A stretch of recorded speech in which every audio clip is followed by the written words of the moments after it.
이번에는 IT 트렌드를 소개해드리는 IT 체크리스트 시간입니다. IT 칼럼니스트 이효은 씨 나와 계십니다. 안녕하세요. 안녕하세요. 네, 제가 이제 스마트폰을 바꿀 계획이 있거든요. 네. 약정도 이제 완전히 끝났고요. 이렇게 저처럼 스마트폰 변경 계획이 있는 분들이 알아두면 좋을 IT 트렌드가 있다면서요? 예, 그렇습니다.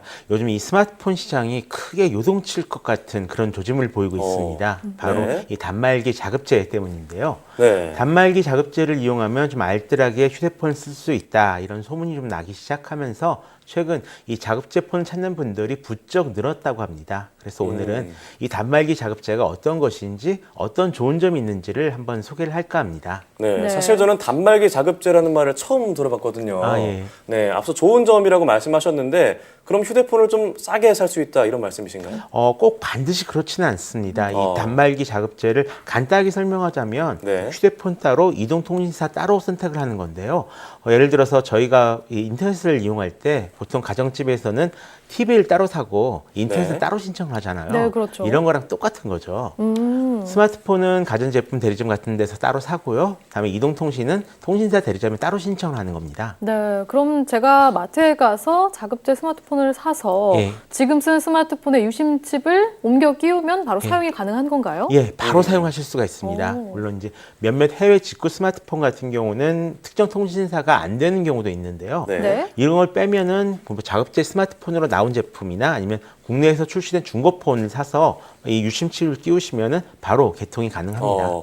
그럼 기존 폰에 있던 뭐 주소록이나 문자나 뭐 통화 기록, 사진 이런 것들은 네. 본인이 좀 직접 옮겨야 되겠네요. 예, 그렇습니다. 이게 뭐 구글 아이디, 안드로이드 스마트폰 같은 경우는 구글 아이디를 미리 백업용으로 세팅을 해 놓으셨거나 아니면 네. 애플 같은 경우는 애플 아이디를 이제 세팅을 해 놓으셨으면은 주소록 같은 거나 이 사진이 자동으로 넘어오기는 합니다. 근데 이 문자나 통화 기록 같은 경우까지 완전히 넘어오지는 않고요. 네. 또 사진이나 앱 같은 경우는 예전 스마트폰에서 이 백업 기능을 켜 놓으셨으면은 넘어오는데요. 그렇지 않으면 역시 넘어오지 않습니다. 네, 그러니까 문자나 통화 기록은 넘어오지 않지만 내 유심칩만 갈아 끼우면 내 전화번호를 그대로 쓸 수 있다 이런 말씀이시잖아요. 예, 그렇습니다. 네, 이런 게 언제부터 가능했던 건가요? 이게 실은 좀 오래전 일인데요. 네. 2012년서부터 이게 가능해졌습니다. 생각보다 오래됐네요. 그렇죠. 그렇죠. 굉장히 오래전이죠. 근데 그전에는 이동통신사에서 등록된 스마트폰만 쓸 수가 있었거든요. 네. 그래서 네. 해외에서 나가서 제가 어떤 스마트폰 딱 사가지고 와도 이 폰에 제 유심칩을 끼우면은 사용할 수가 없었습니다. 네. 등록 안 됐다고 쓸 수 없다라고 떠요. 근데 지금은 이 해외에서 사온 단말기도 주파수만 맞으면 쓸 수가 있습니다. 그리고 네. 보시면 이제 최근에는 아이폰이 새로 나올 때마다 해외에 네. 나가서 거기서 먼저 사가지고 대한민국 1호 개통자다라고 하시는 분들 계시잖아요. 네. 이런 것도 이렇게 좀 그 제도가 바뀌었기 때문에 좀 가능해진 일입니다. 이렇게 네. 좀 오래된 건데 왜 잘 알려지지 않았을까요?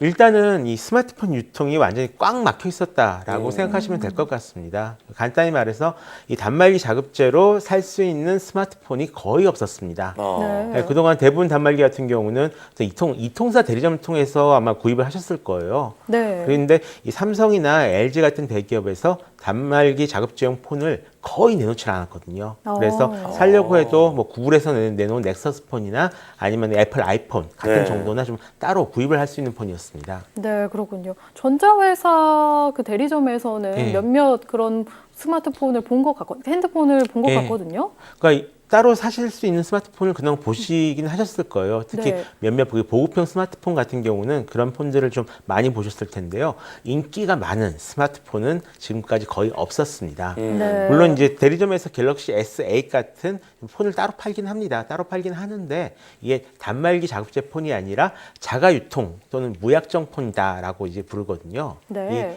이통사용 폰으로 나온 것을 그냥 판매만 대리점에서 한다라고 보시면 됩니다. 가격도 이통사 대리점에서 사는 것보다 한 10% 정도 더 비쌌고요. 네. 이 자가유통폰과 자급제폰을 구별하는 가장 간단한 방법은 스마트폰 뒤를 보시는 건데요. 이 뒤를 보시면은 이통사 마크가 있으면은 자급제폰이 아니라 그냥 자가유통용 폰이고요. 네. 다음에 또 폰 안에 이통사 전용 앱들이 미리 설치되어 있지 않은지 확인해 보시면 됩니다. 이런 네. 마크나 앱들이 있으면 그건 제조사가 소비자에게 판 스마트폰이 아니다라고 생각하시고요. 이통사가 도매로 사서 우리에게 다시 판 거다. 라고 생각하시면 됩니다. 네. 간단히 말해서 그동안은 이 스마트폰 제조사의 고객은 저희가 아니라 이통사였던 네. 셈이죠. 네, 그리고 이통사 마크가 있으면요. 그런 핸드폰에, 그런 휴대전화에는 이제 유심칩을 갈아 끼워도 예. 바로 사용이 안 되는 거죠. 아니요. 예전에는 안 됐었는데요. 네. 이제는 됩니다. 아, 예, 저 제도가 생긴 다음서부터는 이제 상호 이동이 다 가능하게 바뀌었어요. 아, 어, 네, 그렇군요. 그러고 보니까 한 몇 년 전까지만 해도 그 이통사 마크가 달린 핸드폰을 많이 봤는데 요즘에는 좀 안 보이는 것 같기도 하고요. 그렇죠. 네, 요즘 최근에 지원하다고 근데 이렇게 지원도 하죠. 네, 단말기 자급제가 활성화된 이유가 뭘까요? 일단 두 가지 이유가 있는데요. 하나는 삼성에서 갤럭시 S9을 자급제 폰으로 드디어 내놨습니다. 예. 최근에 나온 거 말씀하시는 그렇죠. 거죠? 삼성에서 만든 고급 스마트폰 중에선 이 S9이 자급제로 나온 최초의 폰입니다. 네. 이게 꽤 히트를 쳤는데요. S9 판매량이 전작에 비해서 좀 줄어들었거든요. 한 70% 정도밖에 안 팔린다라고 좀 얘기를 하고 있는데 그 와중에도 이게 한 10만 대 정도가 팔렸다라고 합니다. 자급제 폰이 생각보다 꽤 팔리는 것이 확인되니까 이제 LG전자 같은 곳에서도 다음 달에 나올 G7 같은 폰들을 이제 자급제 폰으로 내놓을 수도 있다 이런 얘기를 지금 하고 네. 있는 상황이고요. 다른 하나는 최근 이통사 보조금이 너무 적어졌다라는 데 있습니다. 네, 이 맞아요. 보조금을 안 받고 약정 할인 25% 선택하시는 분들이 좀 굉장히 많이 늘었거든요. 네. 이런 분들은 굳이 비싼 할부 이자, 그러니까 이 통사에서 개통을 하시면 한 6% 정도 되는 할부 이자를 무셔야 되는데요.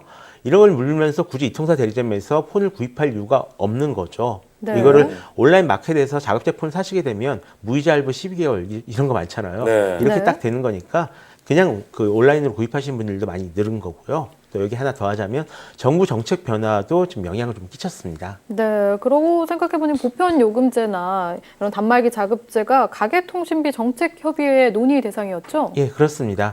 이 삼성이 갤럭시 S9을 이 자급제 단말기로 내놓은 것도 이 협의 결과에 따른 그런 결과입니다. 네. 거기에 더해서 이제 방통위에선 5월 달부터 국내에서 파는 이 휴대폰 가격이랑 해외에서 파는 가격이 얼마나 차이가 나는지 조사해서 뭐 공지를 한다라는 맞아요. 얘기도 있고요. 네.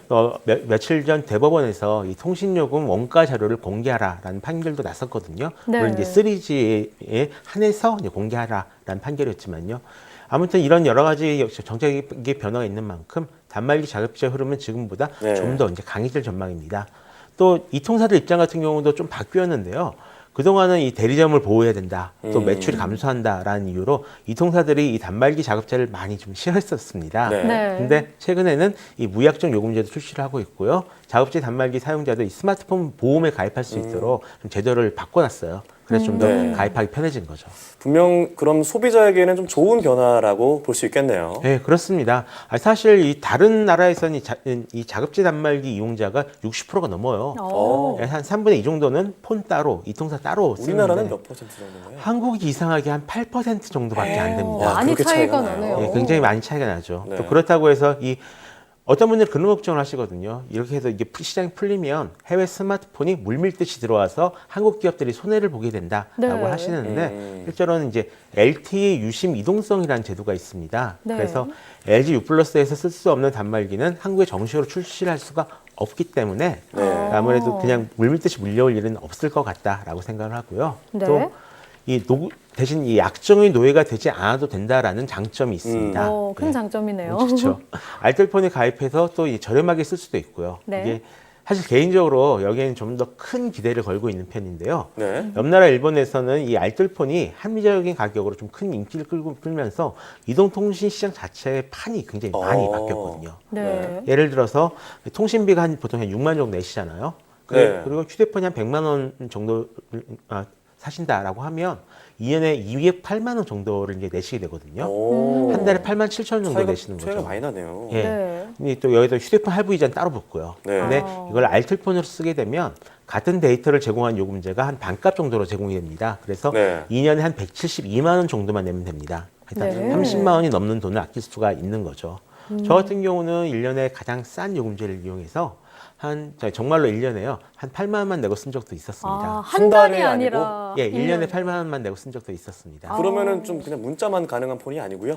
통화는 50분 네. 정도 제공되고요. 네. 문자는 무료 제공이 없는 대신에 데이터는 500메가 정도 제공이 됐거든요. 근데 와이파이만 주로 이용하시고 전화를 받는 거 용도로 많이 쓰신 분들은 네. 아무런 문제가 없습니다. 그렇죠. 또 우리나라는 와이파이가 되는 곳이 참 많잖아요. 그렇죠. 이 네. 방송과 안에서도 한 12개가 잡히거든요. 아, 그래요? 예. 네, 역시 잘 알고 계시네요. 네. 네. 그래서 그래서 그런 데 사용하는데 문제가 없을 것 같긴 하네요. 예, 그렇습니다. 네. 거기다가 또 이제 갤럭시 S9 아파치 에디션 같이 인기 에센스 캐릭터를 이용해서 귀엽게 만든 이런 폰들도 지금 나오고 있거든요. 아, 자급제 폰들이요. 어피치 네. 말씀하시는 거죠? 그렇습니다. 네. 굉장히 귀여운데요. 네. 제가 쓰기는 굉장히 힘들겠지만 그동안 이 작업제 폰을 공급했던 소니 같은 경우도 엑스페리아 XZ2나 XZ2 컴팩트처럼 작업제용 스마트폰을 계속 선보이고 있습니다.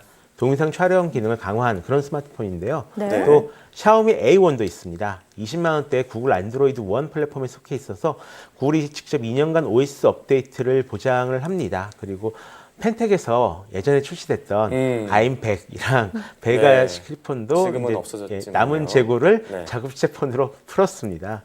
예, 각각 19만 원이랑 10만 원에 판다라고 하는데요. 네. 이렇게 중고나 해외 직구 스마트폰을 이용하셔도 되고요. 이처럼 굉장히 많은 스마트폰들을 직접 자급제로 이제 구입하실 수가 있으니까요. 저처럼 100만 원짜리 스마트폰을 안 사셔도 네. 이렇게 좀 자급제용 스마트폰을 저렴하게 구입하셔서 알뜰하게 소비하시면 좋을 것 같습니다. 네, 오늘 말씀을 나눠봤는데 사실 저도 이제 메인코도 마찬가지겠지만 저도 약정이 얼마 안 남아서 새로운 스마트폰을 뭘 할까 고민을 했거든요.